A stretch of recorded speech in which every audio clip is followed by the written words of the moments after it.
tentang menyajikan algoritma secara naratif. Dan sebelum itu, perkenalkan, nama saya Ida Bagus Kudiraka Nurbawa. NIM saya 2501020040 di jurusan Teknik Informatika. Jadi yang pertama saya akan menjelaskan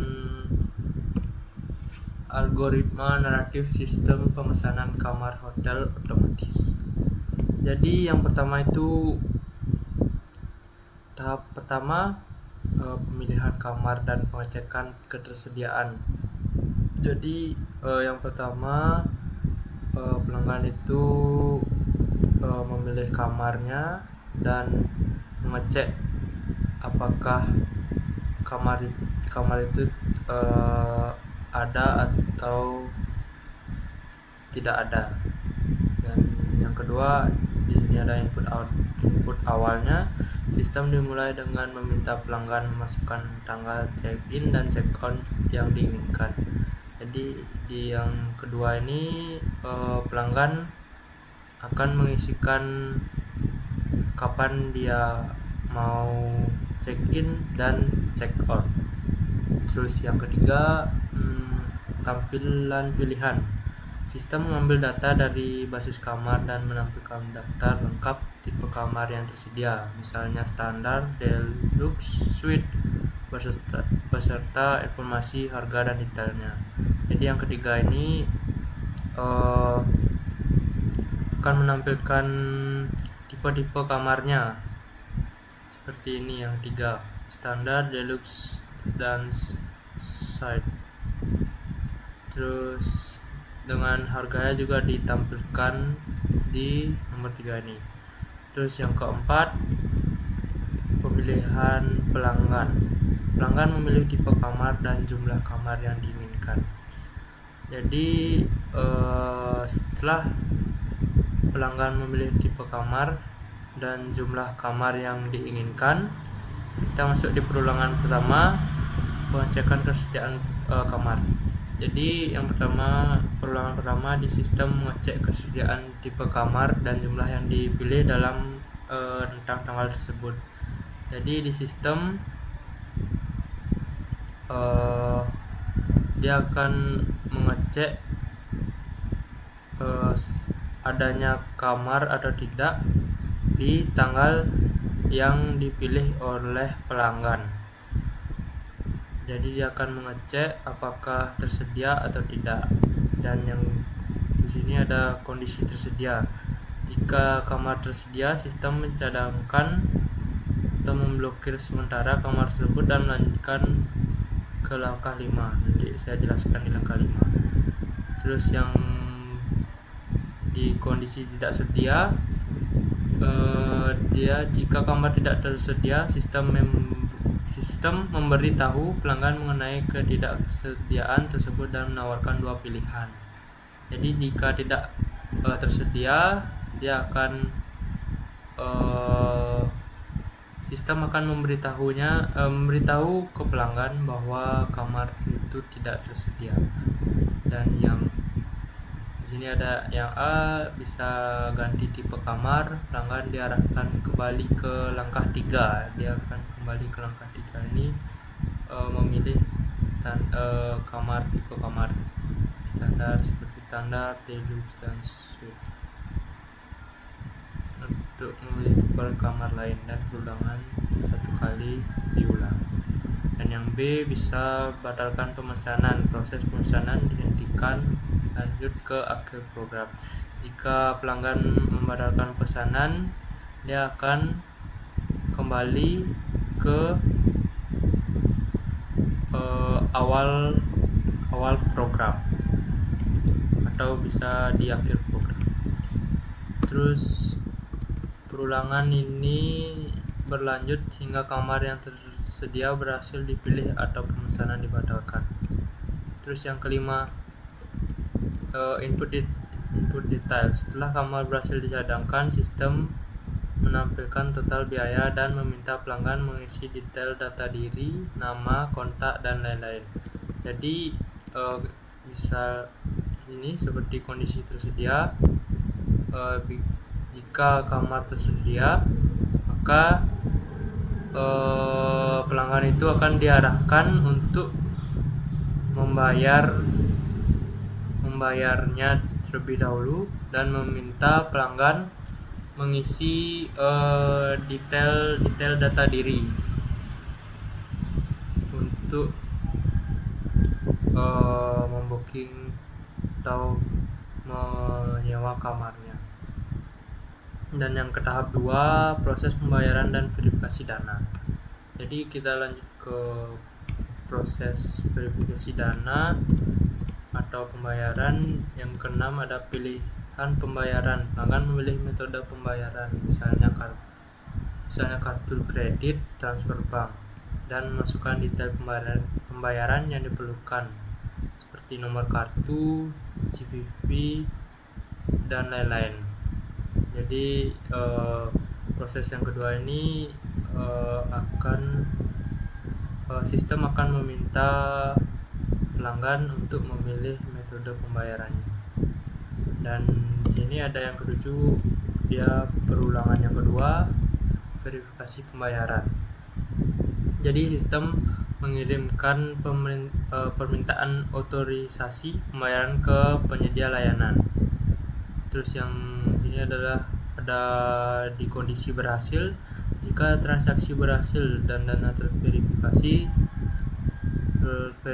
cukup, sistem mengonfirmasi pembayaran dan melanjutkan ke langkah 8. Nanti saya akan menjelaskan di langkah 8. Dan di sini ada kondisi gagalnya. Jika transaksi gagal, misalnya dana tidak cukup, kartu kadaluarsa atau data yang salah, sistem akan memberitahu pelanggan mengenai kegagalan tersebut dan menawarkan dua pilihan. Di sini ada dua pilihan lagi. Dia ada yang A, di sini ada sistem coba lagi. Sistem akan memberitahu ada coba lagi.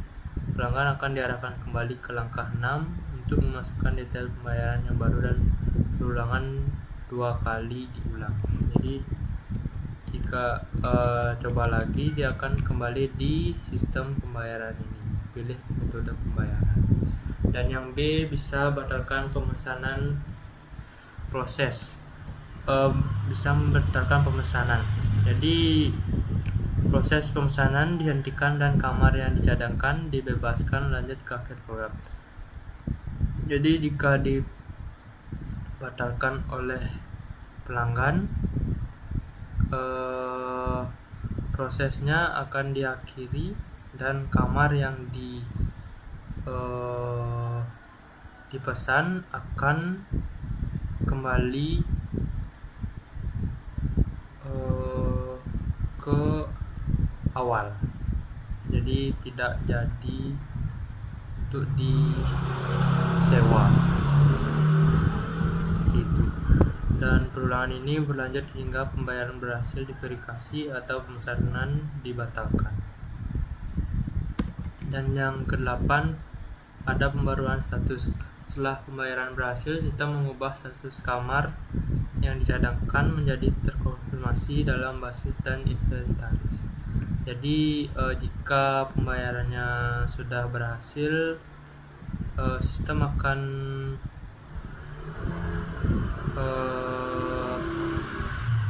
memberitahu pelanggannya kalau kamar sudah terkonfirmasi di aplikasinya. Dan pengiriman konfirmasinya, sistem mengirimkan email ada notifikasi berisi detail konfirmasi pemesanan termasuk tanda terima pembayaran kepada pelanggan. Jadi sistem akan mengirimkan email ke pelanggan dan notifikasi yang berisi pemesanan kamar dan ada pembayarannya kirim ke pelanggan. Dan yang terakhir itu akhir program, sistem kembali ke menu utama. Jadi setelah sudah dapat verifikasi, sistem akan kembali lagi bisa digunakan di menu utama. Jadi itu untuk algoritma naratif sistem pemesanan hotel. Jadi terus yang kedua di sini ada psikotnya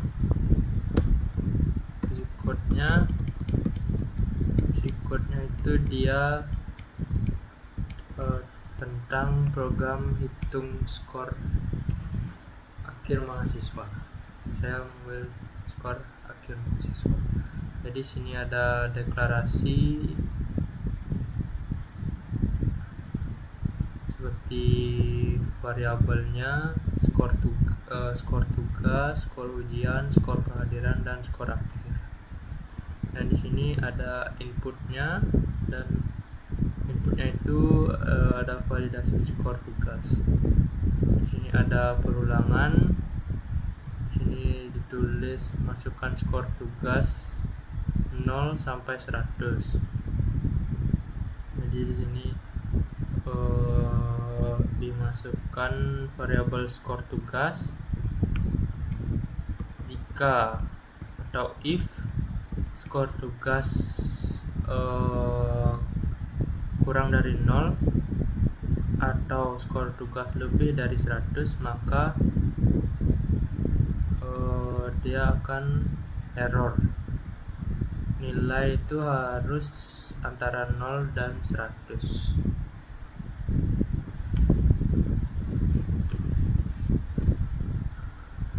Dan akhir jika kalau sampai skor tugas itu lebih dari sama dengan 0 dan skor tugas kurang dari sama dengan 100, maka dia akan berhasil. Dan di sini ada input dari variabel skor ujian. Sini memakai perulangan lagi. Di sini memasukkan variabel skor ujian 0 sampai 100, dan di sini juga memasukkan variabelnya. Di sini kita pakai if lagi atau jika skor ujian kurang dari 0 atau skor ujian lebih dari 100, maka dia akan error lagi. Nilai itu harus antara 0 dan 100. Jadi dia seperti ini. Di skor ujiannya dia harus lebih dari sama dengan 0, dan di skor ujiannya yang 100 itu harus kurang dari sama dengan 100. Dan di sini input lagi validasi variabel skor kehadiran. Di sini masih sama, masukkan skor kehadiran 0 sampai 100. Variabel dimasukkan lagi skor kehadiran. Di sini if skor kehadiran kurang dari 0 atau skor kehadiran lebih dari 100, maka dia error lagi, tidak bisa. Jadi ini perulangan yang diisikan variabel skor kehadiran, skor ujian, dan skor tugas. Jadi perulangannya ada 3 variabel. Terus yang di sini terakhir ada proses penghitungan skor akhir. Jadi skor akhir itu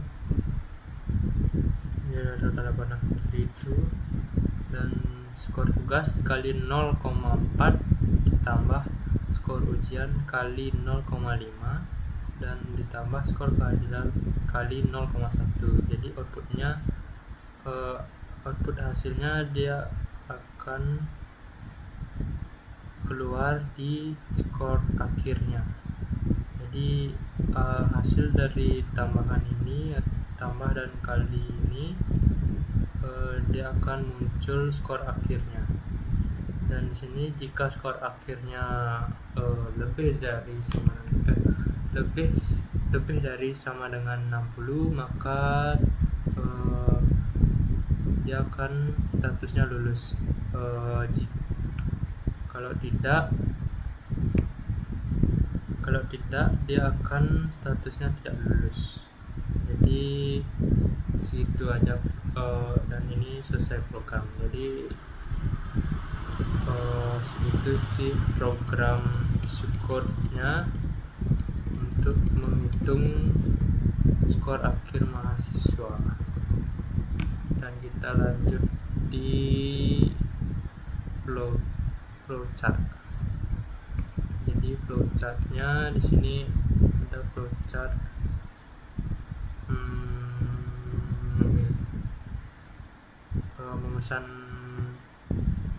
memesan kamar atau hotel.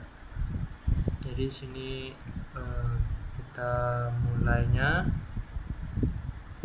Terus sistem akan menampilkan daftar tipe kamarnya seperti tadi, dan selanjutnya itu dia akan input tipe kamar dan jumlah kamarnya seperti tadi itu standar, deluxe, dan suite. Jumlah kamarnya juga sistem akan untuk pelanggan, dan dia akan mengecek ketersediaan kamar. Jika kamar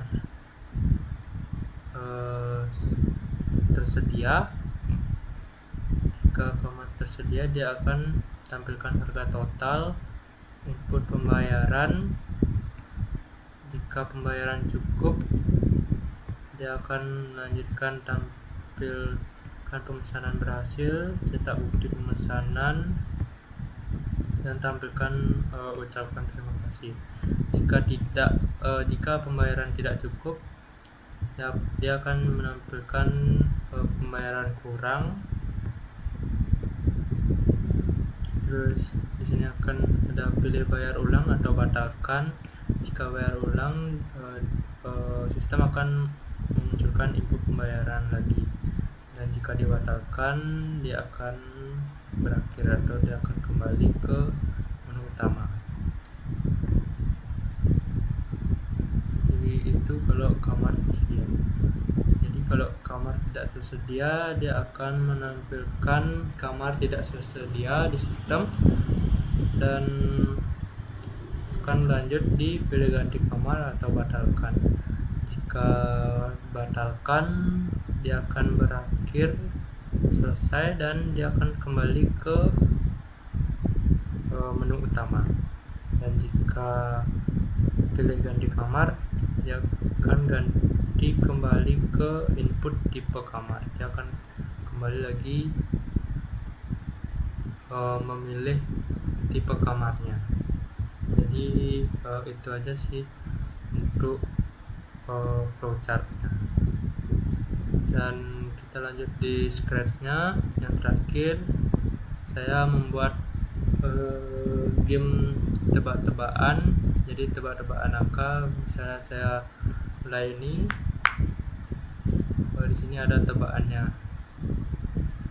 Jika saya menulis angka 1, dia akan bilang terlalu kecil.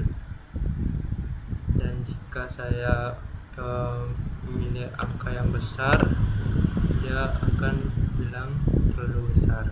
Jika saya benar menjawabnya, benar, dan dia akan permainan selesai.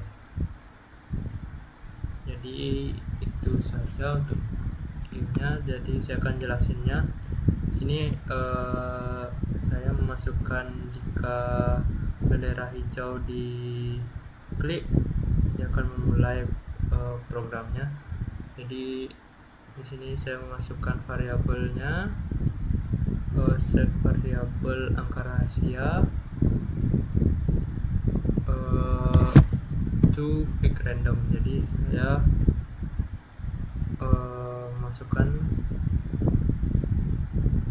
blok ini pick random. Jadi pick random dia akan munculkan di angka rahasia. Jadi dia di angka rahasia ini dia akan random 1 sampai 10. Dan sini saya pasang blok say untuk ngasih tahu bahwa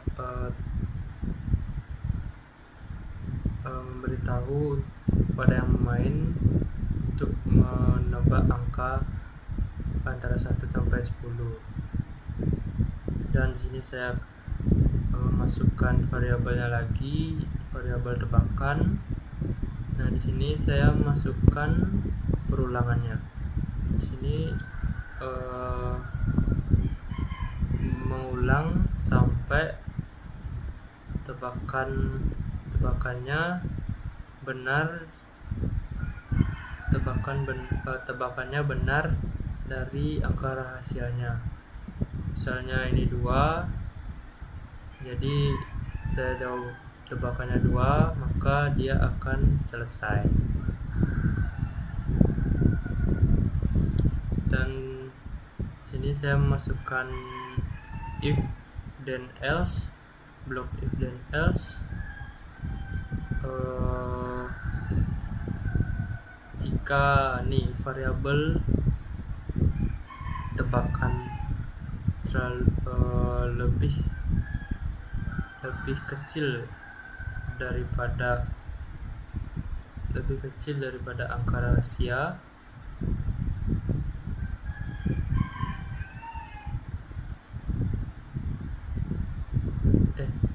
lebih besar, maksud saya salah lebih besar. Jika tebakan lebih besar dari angka rahasia, ini kucing ini akan bilang terlalu besar dan masih salah.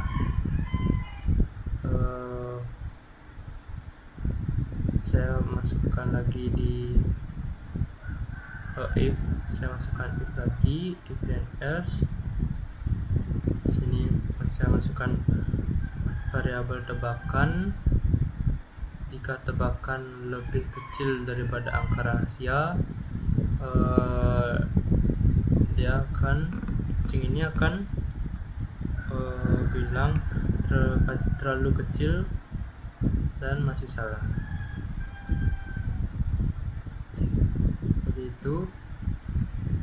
Dan jika tebakannya benar, dia akan bilang kamu benar dan permainan selesai.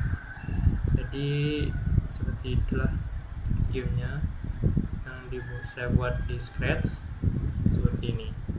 Jadi saya akan coba permainkannya. Ya, saya klik angka 1, dia akan bilang terlalu kecil, masih salah. Dan jika saya ketik 2 juga terlalu kecil, masih salah. Dan bisa saya kasih 4, terlalu besar, masih salah. 5, 6 pun masih sama juga. Dan kalau kita tulis 3, jawabannya kamu benar dan permainan selesai.